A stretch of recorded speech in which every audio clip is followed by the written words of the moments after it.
Have you ever felt like certain people come into your life at just the right moment, as if guided by an unseen force? What if these encounters aren't random, but instead hold a deeper meaning, hidden lessons waiting to be uncovered? From fleeting friendships to lifelong bonds, each connection plays a role in shaping who we are. But have you ever stopped to wonder why? In today's journey on Buddha's Odyssey, we'll explore the profound wisdom behind karma, relationships, and forgiveness, truths that could forever change the way you view the people in your life. So, make yourself comfortable, and let's uncover the secrets that life has been whispering to you all along. Number 1. The purpose of encounters in life. Have you ever wondered why certain people enter your life at pivotal moments, seemingly guided by an invisible force? In Buddhist philosophy, these encounters are far from accidental. They carry a purpose, weaving lessons, growth, and spiritual understanding into the fabric of your existence. The idea that no meeting is random invites us to reflect deeply on the relationships and interactions we experience.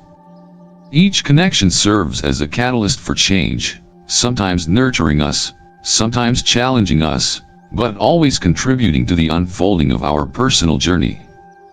To illustrate this profound concept, let us delve into the story of Hotaka and Hiroshi. Hotaka, a wise monk, once compared life to a vast and intricate garden. Each person we meet is like a seed planted by destiny. Some of these seeds bloom into vibrant, colorful flowers, beautiful and uplifting, but often transient. These represent the people who cross our paths briefly, leaving behind joy, inspiration, or a lesson, only to fade away as time moves forward. Other seeds grow into towering, mighty trees with deep roots and lasting presence. These are the enduring relationships, the family members, mentors, or friends who remain constants in our lives, offering strength and stability. Together, these flowers and trees form a lush, interconnected landscape, a metaphor for the richness of our human connections. Hiroshi, a curious and contemplative young monk, listened intently to Hotaka's wisdom. He asked why some encounters left him feeling uplifted while others brought discomfort or pain. Hotaka responded that every relationship, whether fleeting or enduring, joyful or challenging, serves a purpose in our growth. Life does not waste a single meeting. Each person has something to teach us, even if their role in our story is brief or difficult to understand at the moment. Just as a flower contributes its beauty for a season or a tree offers shade for decades, each encounter contributes to the evolution of our inner selves. Consider, for example, a friend who supports you during a particularly dark time in your life. This person might enter your world unexpectedly, offering kindness, empathy, or guidance when you need it most.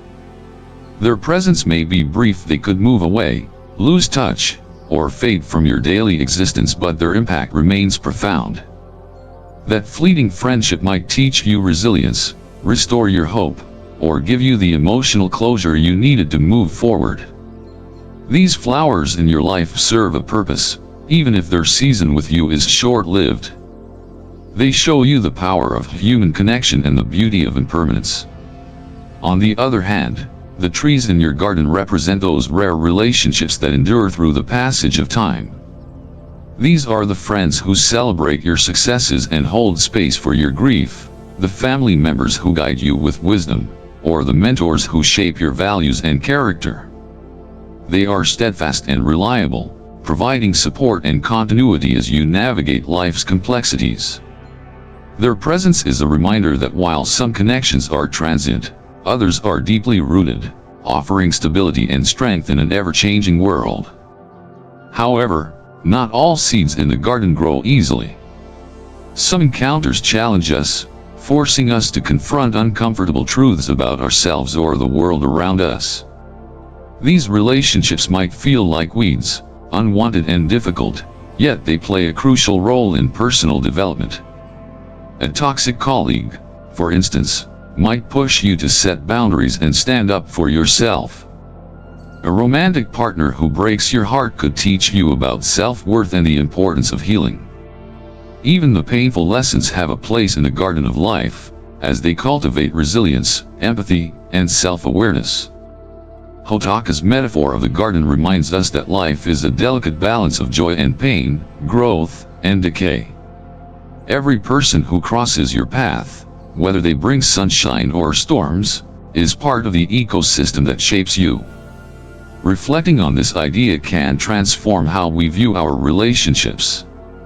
Instead of clinging to fleeting connections or resenting difficult encounters, we can appreciate them as essential components of our journey.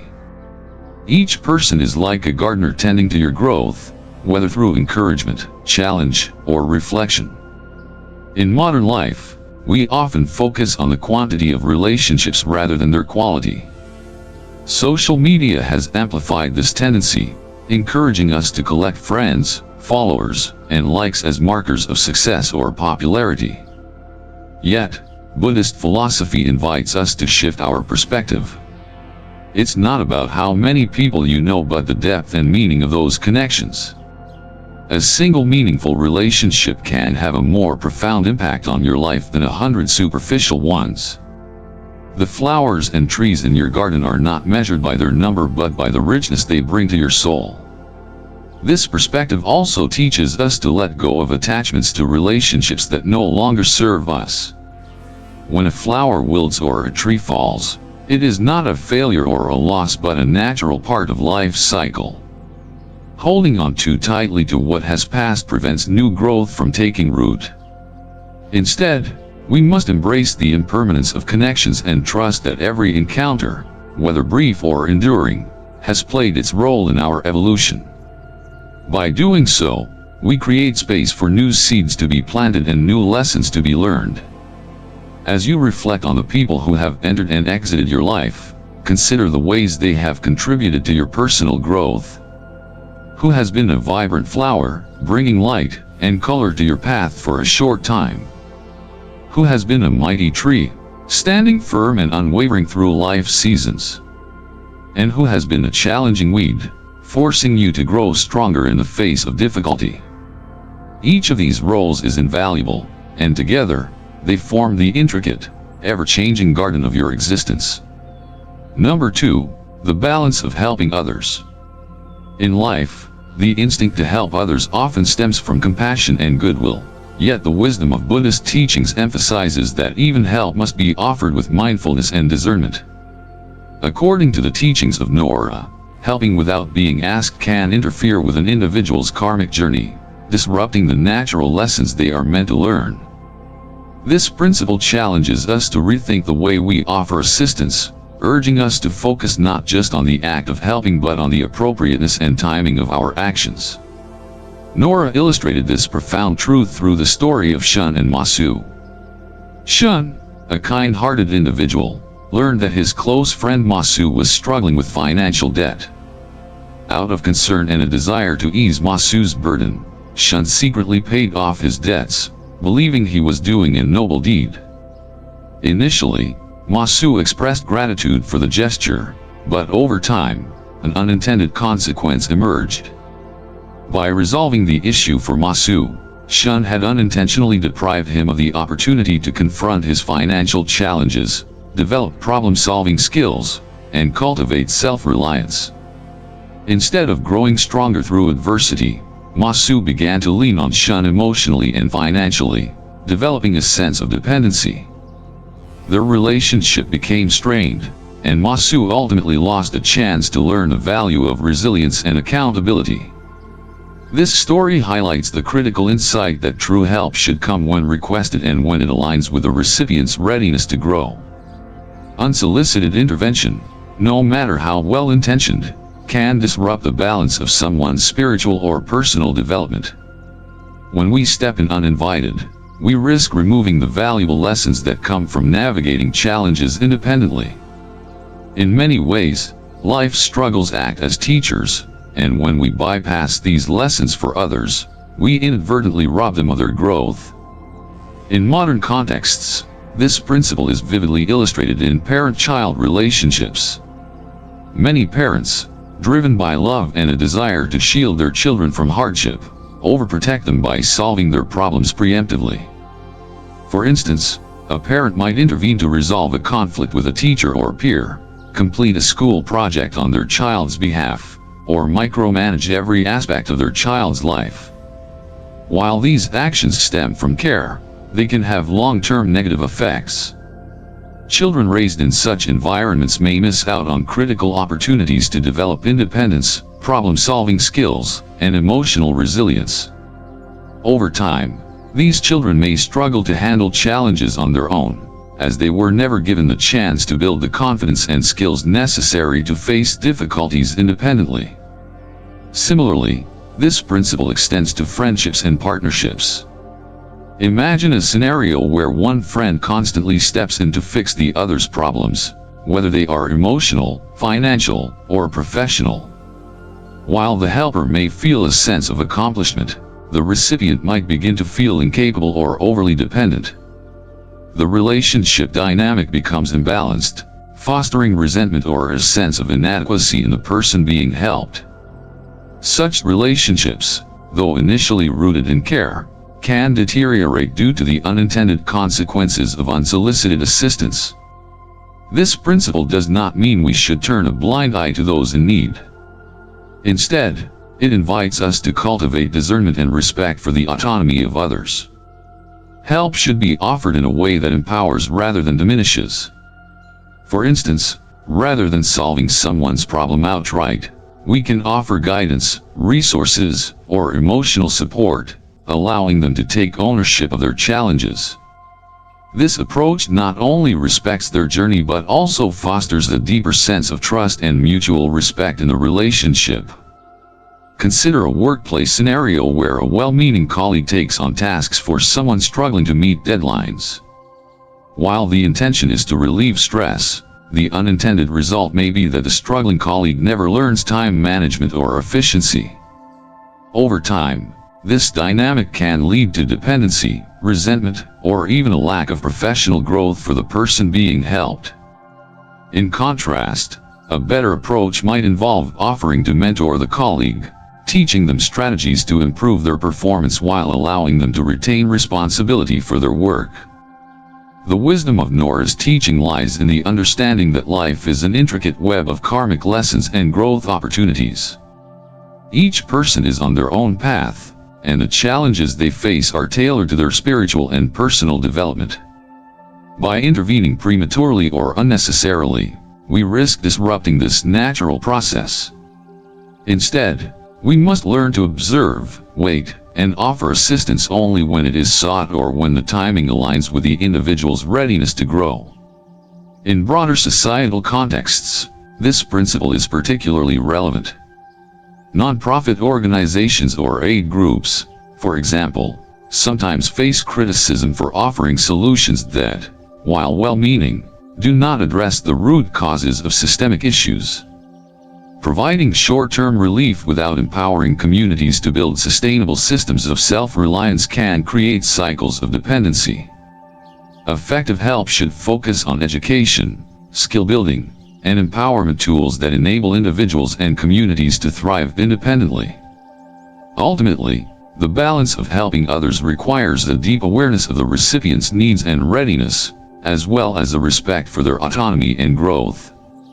It calls for patience and humility, reminding us that our role is not to fix others' lives but to support them as they navigate their own journeys. By doing so, we honor their karmic path and allow them to reap the full benefits of their experiences, whether joyful or challenging. The wisdom of this approach lies in the recognition that true compassion involves empowering others, not rescuing them. When we help with mindfulness and discernment, we contribute to their growth and our own, fostering relationships rooted in mutual respect and understanding. Number 3, the power of forgiveness. Forgiveness is one of the most profound yet misunderstood virtues in life. It is often seen as an act of condoning another's behavior, but Buddhist philosophy teaches us a far deeper truth. Forgiveness is not about excusing someone else's actions but about liberating ourselves from the chains of anger and resentment. This lesson is beautifully encapsulated in the story of Buddha and the merchant, a tale that serves as a guiding light for understanding the transformative power of forgiveness. In the story, a merchant, consumed by anger and bitterness, approaches Buddha and spits on him. The act is both disrespectful and provocative, intended to elicit a reaction. Yet, Buddha remains unshaken. He neither retaliates nor reacts with anger. Instead, he meets the merchant's hostility with calmness and gratitude. "Thank you," Buddha says, a response so unexpected that it shocks the merchant into reflection. Later, when asked why he responded this way, Buddha explains, "Holding on to anger is like grasping a hot coal with the intent of throwing it at someone else. You are the one who gets burned." This simple yet profound analogy reveals the essence of forgiveness. Letting go of anger is not for the benefit of others but for our own peace and liberation. The lesson here is that forgiveness is not a weakness but an act of profound strength. It requires the ability to rise above the immediate emotional response and see the bigger picture. When Buddha forgives the merchant, he is not excusing the insult. Rather, he is choosing not to allow the merchant's actions to disturb his inner peace. This distinction is crucial. Forgiveness does not mean we ignore harm or injustice, nor does it mean we must reconcile with those who hurt us. Instead, it is a process of releasing the emotional burden we carry, enabling us to move forward unencumbered by the weight of resentment. To understand the modern implications of this lesson, consider a scenario where you have been betrayed by a close friend. Betrayal by someone we trust can cut deeply, leaving scars that linger long after the event. The immediate reaction might be anger, hurt, and a desire for retribution. However, holding on to these feelings only prolongs the pain. Each time you replay the betrayal in your mind, you relieve the hurt, allowing it to shape your emotions and actions. The energy spent on resentment can sap your joy, cloud your judgment, and hinder your ability to form new, trusting relationships. Forgiveness, in this context, becomes an act of reclaiming your power. It does not mean forgetting what happened or pretending the betrayal did not occur. Rather, it means acknowledging the pain, processing it, and then releasing it. By forgiving your friend, you are not absolving them of responsibility for their actions but choosing to free yourself from the emotional grip they hold over you. This process allows you to heal and regain control over your thoughts and emotions. Forgiveness is not for their benefit, it is for your peace of mind. Let us delve deeper into how forgiveness liberates the heart. When you forgive, you make a conscious decision to let go of the anger and resentment that weigh you down. This act shifts the focus from the wrongdoer to your own well-being. Forgiveness is not passive. It is an act of choice that requires courage and mindfulness. It involves recognizing that holding on to negative emotions does not punish the person who hurt you, it only hurts you further. This realization can be transformative, turning what might have been a source of lifelong bitterness into an opportunity for growth and understanding. Forgiveness also opens the door to compassion, both for yourself and for the person who wronged you. In many cases, people act out of their own pain, fear, or ignorance. Understanding this does not excuse their behavior but helps us see it in a broader context. When you view others through a lens of compassion, you begin to recognize that their actions are often a reflection of their own struggles. This perspective can make it easier to forgive, as it shifts the narrative from one of blame to one of shared humanity. For instance, imagine a family member who has been consistently critical of you, causing strain in your relationship. It might be tempting to harbor resentment and cut ties, but forgiveness allows for a different approach. By understanding that their criticism may stem from their own insecurities or fears, you can begin to see them not as an adversary but as someone who is struggling in their own way. Forgiveness in this scenario might not lead to reconciliation or a closer relationship, but it can free you from the bitterness that comes from holding onto their words. It allows you to set boundaries while maintaining your inner peace. The transformative power of forgiveness extends beyond personal relationships to societal issues as well. History is filled with examples of individuals who have used forgiveness as a tool for healing and change. Nelson Mandela, for instance, forgave his oppressors after 27 years of imprisonment, choosing reconciliation over retaliation. His forgiveness was not about condoning the injustices of apartheid but about creating a pathway for healing and unity. His choice demonstrated the immense power of forgiveness to transcend personal pain and pave the way for collective progress. Forgiveness is also deeply tied to self-forgiveness, an aspect that is often overlooked. We are often our harshest critics, holding ourselves to impossible standards and punishing ourselves for perceived failures. This internalized resentment can manifest as guilt, shame, or self-doubt, all of which impede our growth and happiness. Just as we must forgive others to free ourselves from anger, we must forgive ourselves to release the burden of guilt. Self-forgiveness requires us to acknowledge our mistakes, learn from them, and then let them go. It is an act of self-compassion that recognizes our inherent worthiness despite our imperfections. The process of forgiveness is not always linear or easy. It may take time, and there may be setbacks along the way. But each step toward forgiveness brings us closer to inner peace. Mindfulness practices, such as meditation, can be valuable tools in this journey.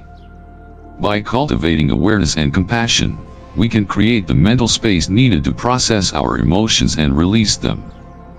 Writing letters to those who have wronged us, whether or not we send them, can also help clarify our feelings and facilitate the act of letting go. Ultimately, the power of forgiveness lies in its ability to transform pain into peace, resentment into compassion, and anger into understanding.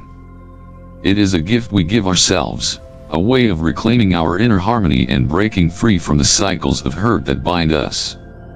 Whether forgiving a friend, a family member, or even ourselves, the act of forgiveness is a profound affirmation of our strength and resilience. It allows us to move forward with clarity and purpose, unburdened by the weight of past wounds. Forgiveness is not just a moral virtue, it is a pathway to liberation, one that aligns with the deeper truths of our shared humanity. Number 4. Recognizing toxic people.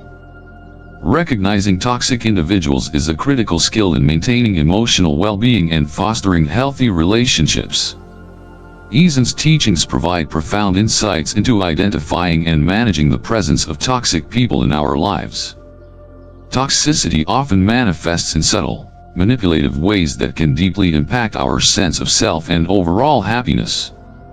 Eason identified 8 specific signs of toxic behavior, and by understanding these, we can better protect ourselves and navigate our relationships with mindfulness and strength. The first sign of a toxic individual is manipulation, a subtle but pervasive form of control used to serve their own needs. Manipulators often disguise their actions as helpful or necessary, making it difficult to recognize their true intentions. Imagine a workplace scenario where a colleague undermines you to gain a promotion. This colleague may spread false information about your performance or subtly influence others to doubt your capabilities, all while presenting themselves as your ally. The harm caused by manipulation extends beyond professional settings. It can seep into personal relationships, where someone might guilt-trip or emotionally blackmail you to get what they want. Recognizing manipulation requires self-awareness and the ability to trust your instincts when something feels off. Destructive criticism is another hallmark of toxic individuals.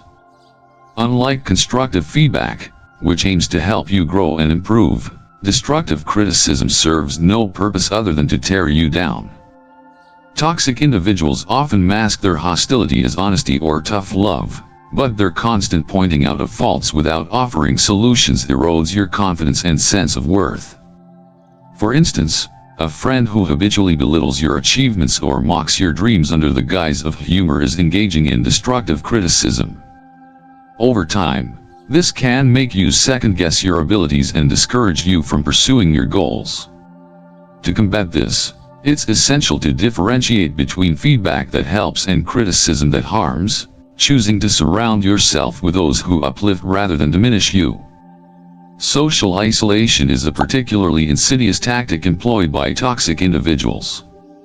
By creating divisions and cutting you off from your support systems, they gain greater control over your life. This often happens in intimate relationships, where an insecure partner may isolate you from friends and family, claiming that they are acting out of love or protection. For example, they might discourage you from spending time with your friends, insist on being your sole confidant, or subtly plant doubts about the intentions of those close to you. Over time, this isolation can leave you feeling lonely and dependent on a toxic individual for emotional support. Breaking free from this form of control requires recognizing the importance of maintaining strong, independent relationships outside of any single connection. Defamation is another common behavior of toxic individuals, characterized by the spreading of false rumors to harm your reputation. Whether in personal or professional contexts, defamation can be deeply damaging, as it undermines the trust and respect others have for you. For instance, a toxic coworker might spread baseless gossip about your integrity or competence, creating doubt among your peers. Similarly, in social circles, someone might twist the truth to paint you in a negative light, fostering misunderstandings and discord. To counter defamation, maintaining transparency and living with integrity are crucial, as they provide a solid foundation for refuting false claims and rebuilding trust. Sabotage is a more active and deliberate tactic employed by toxic people to disrupt your opportunities and hinder your growth. Imagine being on the cusp of a significant career advancement, only to discover that a colleague has intentionally disrupted your project or withheld critical information. Similarly, in personal relationships, a toxic partner might undermine your self-confidence or dismiss your ambitions, preventing you from pursuing your goals. Sabotage not only stalls your progress but also creates a sense of helplessness and frustration. To guard against this, it's important to remain vigilant, protect your plans, and build a network of trusted allies who support your success. Violation of privacy is another hallmark of toxic behavior. This involves using personal information against you, often in ways that leave you feeling exposed and vulnerable.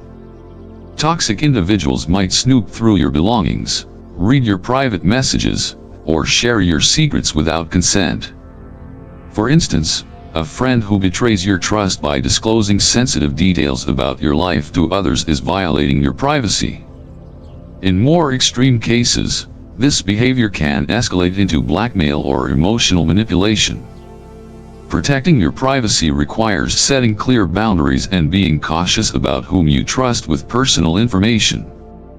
Espionage, or the act of monitoring your actions to use them maliciously, is closely related to privacy violations but often involves a more systematic and calculated approach. A toxic person may track your movements, monitor your online activity, or observe your behavior with the intent to exploit your vulnerabilities. This could happen in professional settings, where a coworker keeps tabs on your progress to sabotage you, or in personal relationships, where a partner uses surveillance to control and manipulate you. Recognizing and addressing espionage requires a combination of self-awareness, assertiveness, and, in some cases, external support to re-establish your autonomy. The final and most overt sign of toxicity is physical aggression or threats. While other forms of toxic behavior are often subtle and covered, physical aggression is blatant and unmistakable.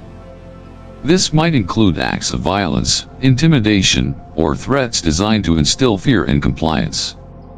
In extreme cases, physical aggression can escalate to abuse, posing a direct threat to your safety and well-being. Addressing this type of behavior requires immediate action, including seeking help from trusted individuals or professional resources to ensure your safety and create distance from the aggressor. To navigate relationships with toxic individuals, practical steps are essential. The first is setting boundaries, clearly communicating what behaviors you will and will not tolerate. Boundaries create a framework for healthy interactions and protect your emotional and mental well-being. For example, if a friend or coworker consistently criticizes you, assertively let them know that their comments are unhelpful and unwelcome. If the behavior continues, consider limiting your interactions with them. Cultivating self-awareness is another vital step. By understanding your own values, needs, and triggers, you can better identify toxic behaviors and respond to them effectively. Self-awareness also helps you recognize patterns in your relationships, empowering you to break cycles of toxicity and choose healthier connections. Mindfulness practices, such as meditation and journaling, can aid in developing this awareness by helping you process your emotions and gain clarity. Lastly, building and maintaining trusted relationships is crucial. Surround yourself with people who genuinely care about your well-being and uplift you. These relationships act as a buffer against the negativity of toxic individuals, providing support, encouragement, and perspective. When faced with toxic behavior, turning to your trusted circle can help you navigate the situation with greater confidence and resilience. Recognizing toxic individuals is not about fostering paranoia or fear, but about equipping yourself with the tools to protect your peace and integrity. By understanding the signs of toxicity and implementing practical steps to address them, you can create an environment that supports your growth and happiness. Remember, the power to define your relationships lies within you, and by exercising discernment and self-respect, you can cultivate a life filled with positivity and meaningful connections. Number 5. The hidden gift of loneliness. Loneliness, often viewed as a void to be filled, can actually be one of the most transformative experiences in life. Kobo's teachings to Alina illuminate this truth, revealing that solitude is not something to fear but a powerful opportunity for self-reflection and personal growth. In a society that often equates happiness with constant social interaction and a large network of friends, the wisdom of cherishing periods of loneliness stands in stark contrast. It invites us to shift our perspective, understanding that the absence of companionship can lead to a deeper understanding of ourselves and the world around us. Kobo's conversation with Alina begins with a profound insight that loneliness, rather than being a sign of failure or isolation, is a sacred space for inner discovery. It is in solitude that we have the opportunity to pause and truly listen to our thoughts, reflect on our values, and reconnect with our authentic selves. In the hustle and noise of daily life, this kind of introspection is often neglected. However, when we are alone, we gain the clarity needed to understand our emotions, set meaningful goals, and pursue our passions. Loneliness becomes a mirror, reflecting not just our vulnerabilities but also our strengths and potential. One of the key lessons Kobo shares with Alina is that having fewer friends often results in deeper, more meaningful connections. In modern culture, friendships are frequently treated as a numbers game, with social media amplifying the pressure to maintain a vast network of acquaintances. Yet, as Kobo points out, it is the quality, not the quantity, of relationships that truly matters. A single genuine connection, marked by trust, understanding, and mutual respect, can bring more joy and fulfillment than a group of superficial associations. This is because meaningful friendships allow us to be vulnerable, to share our fears and dreams without fear of judgment, and to grow alongside someone who truly understands us. Alina's initial discomfort with her loneliness mirrors the common societal belief that being alone is inherently negative. However, as she listens to Kobo, she begins to see the hidden gift within her solitude. It is during these quiet moments that we discover the passions, talents, and interests that define us. For example, someone who spends time alone might uncover a love for painting, writing, or music interests that not only bring personal joy but also serve as outlets for self-expression and growth. These discoveries often come when we are free from the distractions and expectations of others, allowing our true selves to emerge. The practical benefits of loneliness extend beyond self-discovery. Solitude provides the mental space needed to process experiences and emotions, leading to greater emotional resilience. When we are constantly surrounded by others, it can be challenging to differentiate our own feelings from those of the group. Loneliness, on the other hand, allows us to sit with our emotions, understand them, and find ways to heal and grow. This emotional independence is a cornerstone of personal strength, enabling us to navigate life's challenges with confidence and grace. Kobo's teaching also highlights the importance of balance. While solitude offers immense benefits, it does not mean that we should entirely isolate ourselves from others. Instead, it is about cultivating a sense of independence while still nurturing meaningful relationships. For instance, someone who values their alone time may still maintain close friendships but will prioritize those connections that align with their values and contribute positively to their life. This balance ensures that solitude becomes a source of empowerment rather than loneliness. Another profound insight from Kobo's lesson is the idea that loneliness allows us to break free from the need for external validation. In the absence of constant social interaction, we learn to derive a sense of self-worth from within rather than relying on others to affirm our value.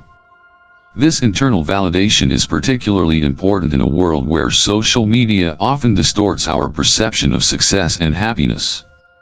By spending time alone, we develop a stronger sense of who we are and what truly matters to us, independent of societal expectations. For example, consider someone who has always been surrounded by friends but feels a lingering sense of dissatisfaction. When they take a step back and spend time alone, they may realize that their social circle does not align with their values or support their personal growth. This realization can be a catalyst for change, prompting them to seek out more authentic connections or invest in their own development. In this way, loneliness becomes a powerful tool for self-discovery and transformation. Kobo's wisdom also underscores the idea that solitude is not an end but a means to an enriched life. When we embrace loneliness as a gift, we become more self-aware, resilient, and grounded. These qualities not only enhance our own lives but also make us better friends, partners, and members of our communities. For instance, someone who has cultivated emotional independence through solitude is less likely to rely on others for their happiness, allowing their relationships to flourish without the weight of dependency.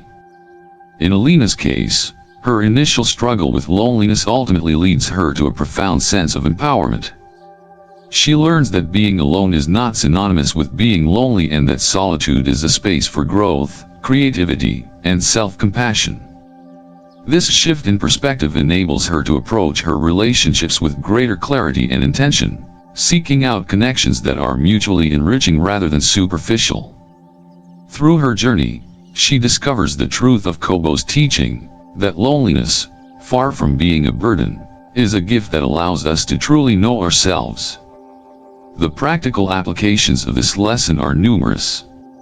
For anyone feeling overwhelmed by loneliness, the first step is to reframe it as an opportunity rather than a challenge. Use this time to explore your interests, set personal goals, and reflect on what brings you joy.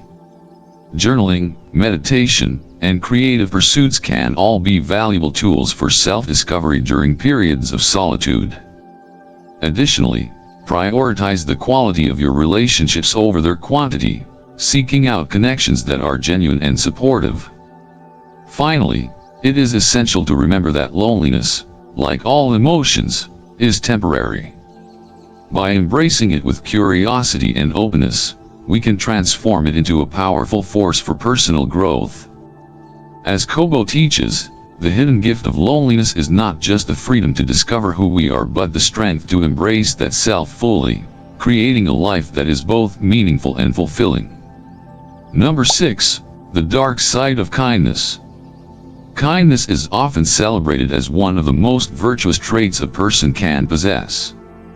However, as Iroh's story of the cherry tree reveals, even kindness has a darker side when it becomes unbalanced. This toxic kindness occurs when generosity is given without boundaries, leading to harm for both the giver and the receiver. The story provides a critical lens through which we can evaluate the role of kindness in our lives and underscores the importance of balance in our acts of generosity.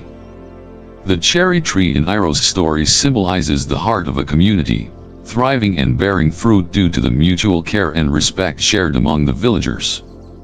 Initially, the villagers nurtured the tree, ensuring it flourished for generations. However, over time, some individuals began to take from the tree without giving anything back.